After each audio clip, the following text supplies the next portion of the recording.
Brush tool کے بعد ہم لوگ ڈسکس کر رہے ہیں history brush tool. History brush tool عام طور پہ جو آپ نے برشز لوڈ کیے ہیں ان کو اریز کرنے کے لیے یوز ہوتا ہے. مثال کے طور پر میں نے یہ برشز جو ہے وہ یہاں پر سارے ڈاؤن لوڈ کیے ہیں یا ڈرا کیے ہیں. ان برشز کو اگر میں ریموو کرنا چاہوں تو میں ہسٹری برش کی مدد لیتے ہوئے ان کو ریموو کر سکتا ہوں. تو ایز سچ کوئی بہت ہی زیادہ پاورفل ٹول نہیں ہے یہ.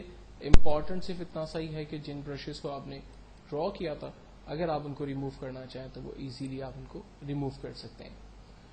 ہسٹری ٹول برش کے بعد نیکسٹ جو ٹول ہے وہ کلون اسٹمپ ٹول ہے. اور یہ ٹول بھی بیسکلی ہیلنگ ٹول کی طرح ہی کام کرتا ہے. جیسے ہم نے ہیلنگ ٹول کو پہلے ڈسکس کیا تھا کہ یہ اگر کوئی امیج آپ کے پاس ہے لائک ڈک کی ایگزامپل کو ہم دوبارہ ریپیٹ کر لیتے ہیں. اگر ڈک کی آئیز کو مجھے سملر کرنا ہے تو میں اس کے ڈائمیٹر کو سیٹ کرتا ہوں. میں یہاں سے ہیلنگ ٹول لے رہا ہوں اور میں نے یہاں سے کلون اسٹمپ ٹول لیا ہوا ہے. الٹر کی مدد سے میں نے آئیز کو سلیکٹ کیا اور دوسری جگہ پر میں نے جا کر اسے پیسٹ کر دیا. تو بیسیکلی ہیلنگ ٹول جس طرح سے کام کر رہا تھا ویسے ہی ہمارا کلون اسٹمپ ٹول بھی کام کرتا ہے. کلون اسٹمپ ٹول کے بعد نیکسٹ جو ٹول ہے وہ ہمارا اریزر ٹول ہے. اریزر ٹول بیسیکلی آبجیکٹ کو اریز کرنے میں آپ کی مدد کرتا ہے. ٹھیک ہے. اور اریزر کے اندر جو ہے وہ فرسٹ حصہ جو ہے وہ آبجیکٹ کو اریز کرے گا.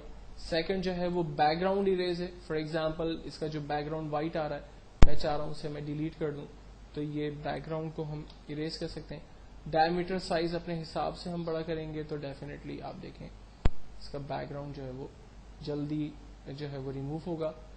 تھرڈ جو ٹول ہے ہمارے پاس وہ میجک اریزر ٹول ہے. اس کا مین فائدہ ایک جیسے کلر کو وہ ریموو کرنے میں آپ کی مدد کرے گا. یعنی میں نے جسٹ بیک گراؤنڈ پہ کلک کیا تو چونکہ بیک گراؤنڈ کے کلر جو ہے وہ وائٹ تھے تو ایک دم سے اس نے پوری اسکرین پر جہاں بھی وائٹ کلر تھے اسے رب کر دیا.